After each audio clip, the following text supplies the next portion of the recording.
एक गोपी थी, माधवी नाम की गोपी। ठाकुर जी 4 साल के थे, तो 4 साल के ठाकुर जी एक दिन की बात खेल रहे थे, तो खेलते हुए कृष्ण ने श्री दामा को जाते देखा। श्री दामा से बोले, भैया श्री दामा तू कहाँ को जा रहे हो? तो श्री दामा बोले, लाला मैं ससुराल जा रहा हूँ बहुरिया लेने।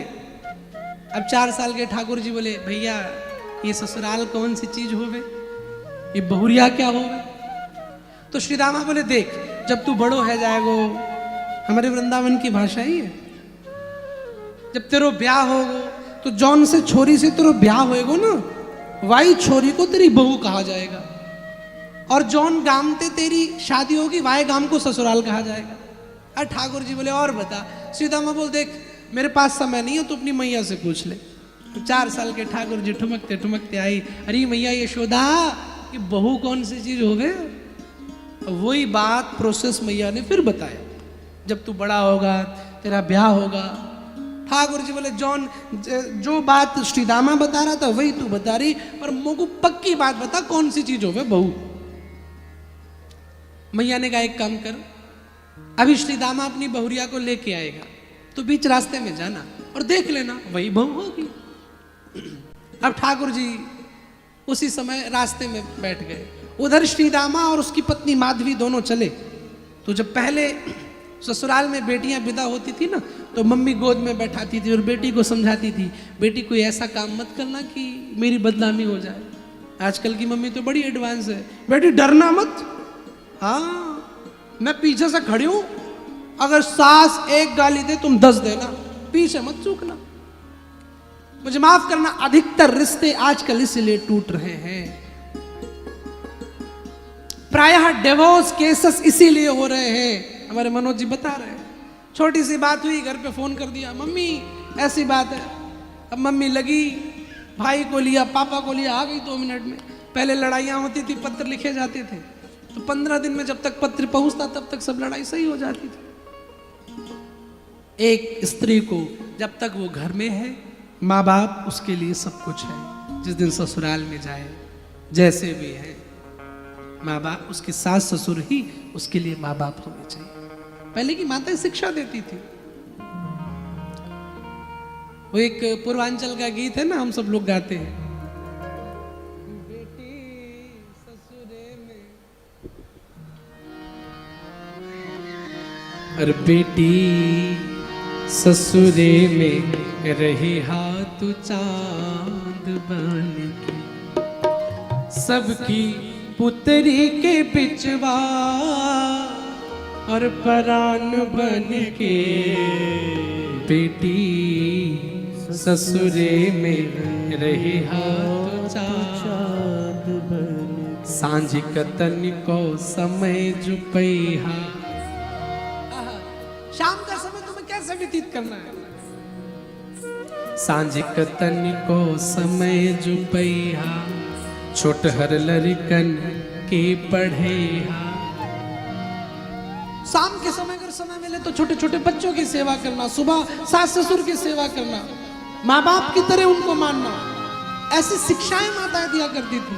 लेकिन आज के समय माताओं, एक बात आपसे निवेदन करूंगा, अपनी बेटी को फिजिक्स, केमिस्ट्री, गणित का एक चैप्टर भले कम पढ़ाना, पर संस्कार का चैप्टर जरूर पढ़ा देना, ताकि कल को कोई बेटा अपनी माँ का परित्याग ना करे, कोई बेटा अपनी माँ बाप को अनाथ आश्रम में ना छोड़े। आखिर कुछ तो कमी रही होगी आपकी बेटी में, तभी तो अब तक मानने वाला बेटा विवाह के बाद में क्यों बदल जा रहा है। ये रिक्वेस्ट आपसे निवेदन है, संस्कार का चैप्टर जरूर पढ़ाना।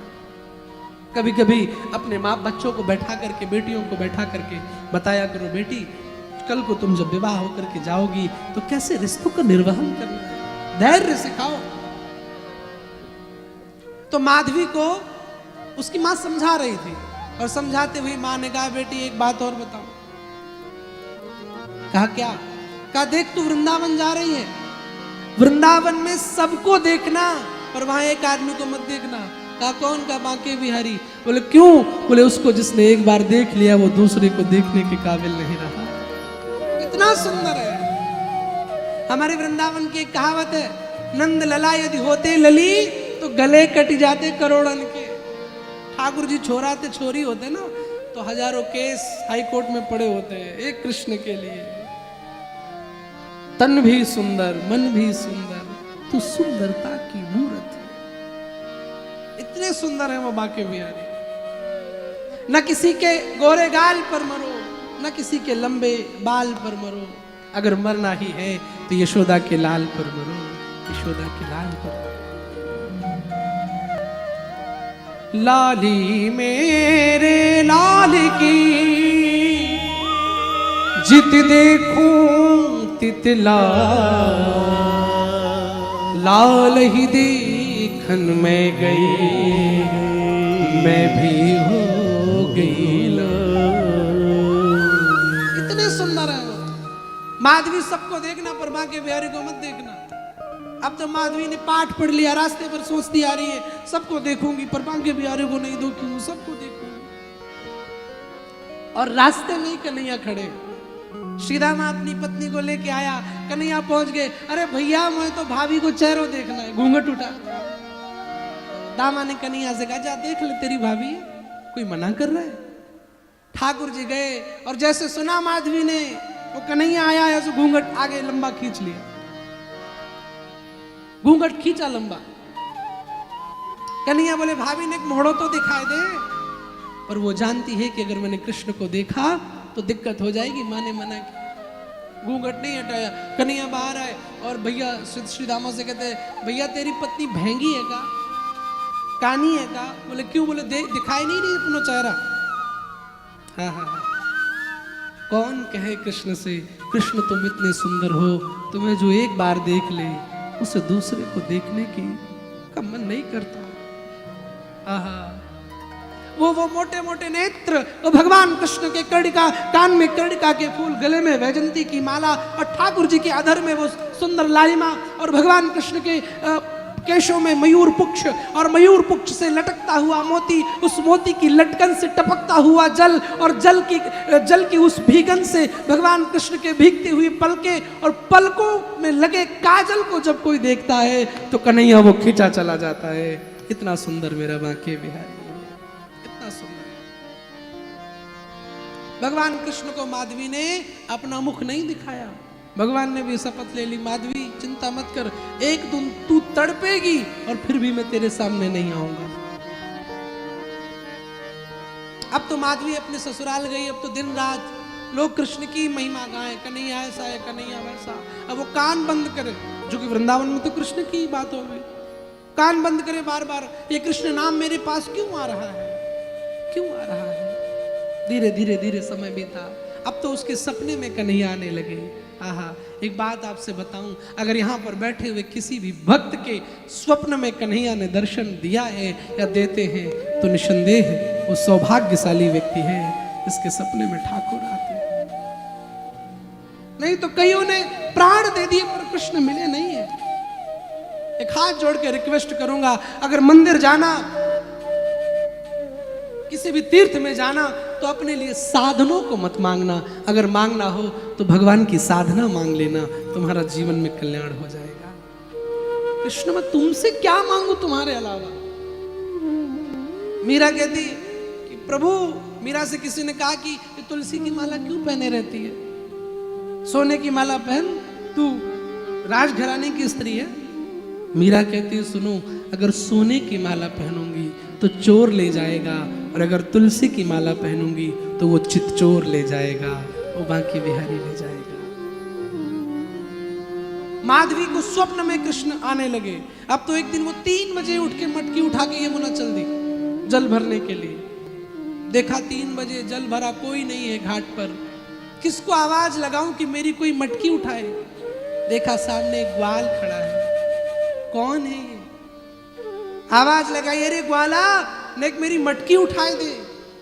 वो ग्वाल भागते भागते आया और मटकी उठाई, और जहां आंखों के सामने आंखें पड़ी वो ग्वाल कोई और नहीं, मेरे बांके बिहारी हैं। आज पहली बार माधवी ने जहां कन्हैया को देखा, वो सौंदर्य की दृष्टि, वो भगवान कृष्ण की कटाक्षपूर्ण नेत्र का दर्शन करते ही माधवी विरहीन हो गई, पागल हो गई, ध्यान में खो गई। भगवान कन्हैया ने मटकी उठाई और भाग खड़े हुए, लेकिन उधर माधवी गिर पड़ी। कोई बुलाओ उसे, कोई मिलाओ उसे। 3 बजे से प्रातः काल हो गई। सुबह जब सारी गोपी आई, देखा कोई स्त्री है। कौन है? कहा माधवी है। सबने जल छिड़का। किसी ने कहा ये बेहोश क्यों हुई? एक हंसने लग गई। बोले ये बीमार है, तू हंस रही है? कहा नहीं नहीं, मैं जान गई।